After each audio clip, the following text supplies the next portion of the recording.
दोस्तों स्वागत है आपका अपने YouTube चैनल डिफेंस स्टडी पर। तो दोस्तों आज मैं आपको सरल आवर्त गति से रिलेटेड कुछ महत्वपूर्ण क्वेश्चन कराऊंगा और ये आपके ऑब्जेक्टिव टाइप के क्वेश्चन है। दिया गया है पहला, सरल आवर्त गति का विस्थापन समीकरण क्या होता है। तो सिंपल सा होता है, ये y बराबर a sin ओमेगा टी होता है, ओमेगा टी होता है, ध्यान रखिएगा। ठीक है, चलिए तो ये आपका सिंपल था। दूसरा दिया गया है सरल आवर्त गति के समीकरण y बराबर a sin ओमेगा टी से दोलन आयाम और आवृत्ति का मान लिखिए तो क्या होगा।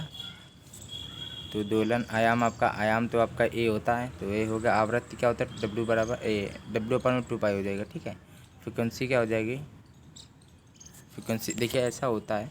सबसे पहली बात तो यहाँ पे एफ बराबर क्या हो जाएगा, W/2 पाई हो जाएगा। आवृत्ति होती है फ्रिक्वेंसी।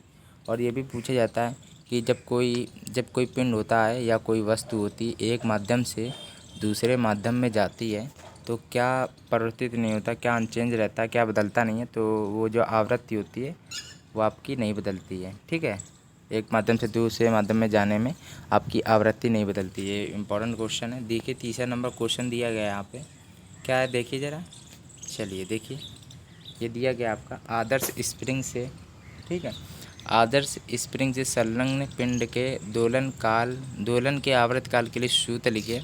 तो आदर्श स्प्रिंग की बात होती है तो T बराबर 2 पाई रूट में M/K होता है जब आदर्श स्प्रिंग की बात होती है तो। ठीक है, वैसे तो आवर्तकाल का सूत्र क्या होता है, T बराबर 2 पाई अंडर रूट में L/G होता है। इससे यह सिद्ध होता है कि T प्रपोजनल रूट में L होता है और T प्रपोजनल 1/रूट में G होता है। ये ध्यान रखिएगा। वैसे सूत्र इसका ये हो जाए, क्योंकि आदर्श स्प्रिंग की बात थी तो रूट में M/K हो जाता है। T बराबर 2 पाई रूट में M/K होता है।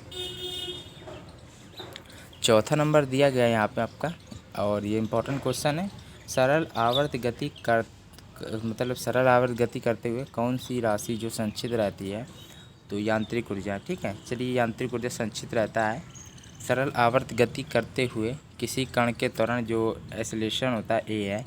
और चलिए तो बताइए विस्थापन और आवृत्ति के बीच संबंध होता है।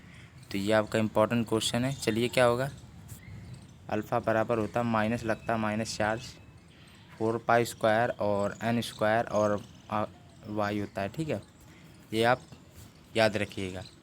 और सरल आवर्त गति करते हुए ये फेवरेट क्वेश्चन है, कौन सी राशि संचित रहती है, तो यांत्रिक ऊर्जा। ठीक है, ध्यान रखिएगा। दो सरल आवर्त गतियों में y1 बराबर a sin ओमेगा टी और y2 बराबर a cos ओमेगा टी दिया जाता है। कितने कोण का कलांतर होता है इन दोनों के बीच, तो हमेशा सीधे याद रखिएगा π/2 होता है। ठीक है, 90 डिग्री कोण होता है, ऐसे दिया जाएगा या तो ऐसे दिया जाएगा। ठीक है, ये आपका साइन है, ये कॉस है, इन दोनों के बीच कोण पूछा आता है तो 90 होता है, π/2 होता है। चलिए तो नेक्स्ट दिया गया है, सरल आवर्त गति करते कण का अधिकतम विस्थापन की स्थिति में त्वरण तो क्या होता है, वो आपका अधिकतम होता है। ठीक है, ध्यान रखिएगा। चलिए, और ये सरल लोलक की लंबाई 4 गुनी कर दिया गया है। ठीक है, 8वां नंबर क्वेश्चन है, सरल लोलक की जो लंबाई है वो कितने दी गई है, वो 4 गुनी कर दी जाती है। तो दोलन आवृत्ति कितनी हो जाएगी, तो ये बताइए ज़रा क्या हो जाएगा। जैसे कि ये पढ़ा होगा अंडर रूट में L होता है, नहीं है कि T बराबर 2 पाई अंडर रूट में L/G।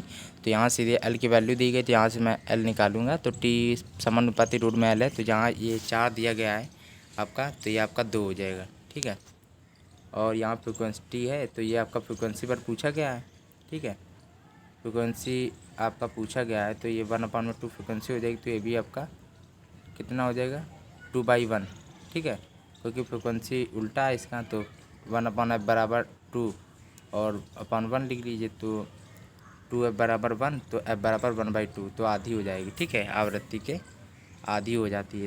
यदि एक सरल लोलक की मुक्त रूप से गुरुत्वाकर्षण बल के अंतर्गत नीचे गिर रहा है तो उसका आवर्तकाल कितना होता है, कैसा होता है बताना आपका।